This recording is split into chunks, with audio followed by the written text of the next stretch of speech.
O filme começa em um dia comum. A pequena Frank, filha de Dean e Cindy, acorda e vai procurar o cachorro da família. O animal sumiu. É um detalhe pequeno, mas já diz muita coisa sobre o estado daquela casa. Tem algo se perdendo ali. E não é só o cachorro. Dean acorda logo depois. Ele é interpretado por Ryan Gosling e, desde o primeiro segundo na tela, você já sente o peso que esse personagem carrega. Não é um peso dramático de novela. É aquele peso real, cotidiano, de quem acorda todo dia e tenta se convencer de que está tudo bem quando claramente não está. Ele ama a filha. Isso é evidente, mas alguma coisa entre ele e Cindy está quebrada há tempo demais. Cindy, interpretada por Michelle Williams, é enfermeira. Ela também acorda cedo, vai trabalhar, cuida da filha, mantém a casa em pé. Por fora parece funcional. Por dentro, a gente vai percebendo aos poucos. Ela já foi embora faz tempo. Não fisicamente, emocionalmente. E é aqui que o filme faz algo genial. Ele não conta a história em ordem cronológica. Ele vai e vem. Te mostra o presente deteriorado e, de repente, corta para o passado, para quando tudo ainda tinha brilho. E esse contraste é o que machuca de verdade. Nos flashbacks, a gente conhece os dois ainda jovens, ainda inteiros. Dean trabalhava para uma empresa de mudanças em Nova York. Era um cara simples, sem grandes ambições profissionais, mas cheio de vida. Sem um plano, mas com um coração enorme.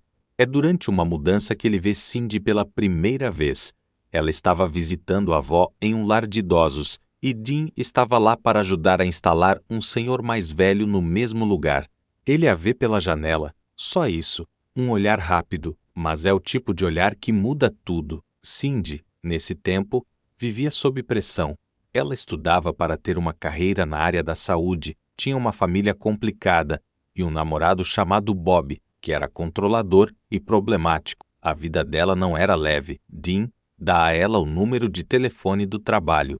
Ela nunca liga, mas a vida tem dessas coisas e os dois se encontram novamente por acaso em um ônibus. É ali que o namoro começa de verdade. E então chega aquela cena.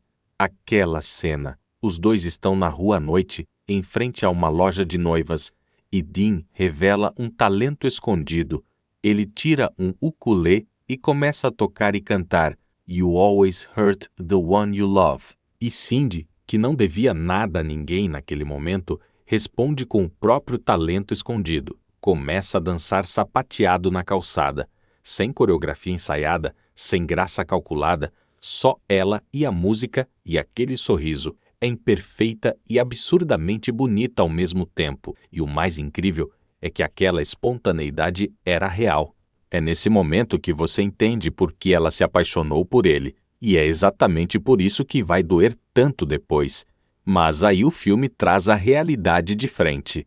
Bob descobre o romance e parte para cima de Dean fisicamente. Mas Dean não vai embora. Ele fica. E logo depois, Cindy descobre que está grávida. E o bebê não é de Dean, é de Bob, o ex-namorado problemático. Ela vai até uma clínica para interromper a gravidez. E Dean a acompanha. Sentado na sala de espera, ele não a julga, não dramatiza, só está lá. Mas Cindy não consegue seguir com o procedimento. Ela muda de ideia. E Dean, sem hesitar, sem calcular, sem pedir nada em troca, diz que vai ser o pai da criança, que eles vão se casar, que ele quer isso. É um gesto tão grande que quase não parece real.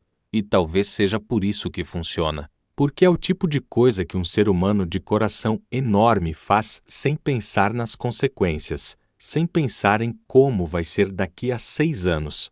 Eles se casam, Frank nasce, e por um tempo funciona. De volta ao presente, o cachorro é encontrado, morto, atropelado na beira da estrada. É uma das imagens mais silenciosamente tristes do filme. Frank chora.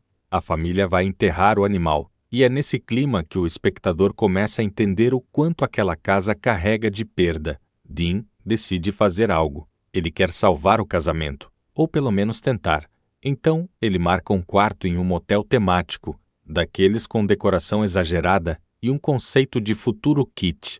Cheio de plástico e luzes azuis, ele chama o lugar de quarto do futuro. A ironia é cruel. Cindy não quer ir. Ela está exausta, está distante, mas vai assim mesmo. Talvez por não ter energia para brigar. Talvez por ainda guardar algum resquício de esperança enterrado fundo. E o que acontece naquele quarto é devastador justamente porque não é uma briga explosiva. É a tentativa de Dean de reconectar, de tocar Cindy de alguma forma, e ela simplesmente não está lá. Ela se afasta. Ele percebe, fica desesperado do jeito quieto de quem sabe que está perdendo algo e não consegue entender por quê. E quanto mais o filme avança, mais você entende a dinâmica entre os dois. Dean nunca cresceu profissionalmente. Ele ficou parado no tempo. Ainda é o cara do ukulele na calçada, ainda quer dançar na chuva, ainda acredita que amor é suficiente, e em tese, isso é bonito. Mas na prática, Cindy precisava de um parceiro, alguém que dividisse o peso real da vida com ela. Cindy, por sua vez, também mudou. A ambição que tinha quando jovem foi se apagando sob a pressão do dia a dia. Ela se tornou enfermeira, cuida de todos, mas em casa sente que também cuida de Dean, como se ele fosse mais um filho do que um marido. Isso gera ressentimento, não o ressentimento explosivo, o pior tipo, o silencioso. De manhã cedo, enquanto Dean ainda dorme no motel, Cindy é chamada para trabalhar. Ela deixa um bilhete e vai embora sozinha. Na clínica, ela tenta retomar a rotina, mas Dean aparece, bêbado, sem avisar, no meio do dia de trabalho dela. Ele faz uma cena.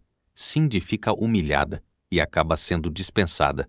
O confronto que se segue em casa é uma das cenas mais dolorosas do cinema dos anos 2000. Não tem vilão, não tem monstro. Tem dois seres humanos que se amaram de verdade, que construíram uma vida juntos e que chegaram a um ponto onde o amor não é mais suficiente para sustentar o que ficou. Dean grita que não entende, que ele a ama, que sempre amou, que quer tentar. Cindy olha para ele e diz, com a voz cansada de quem já ensaiou essa conversa dentro da cabeça 1000 vezes, que ela não o ama mais, que ela mudou, que ela quer o divórcio, e Dean simplesmente não consegue processar isso.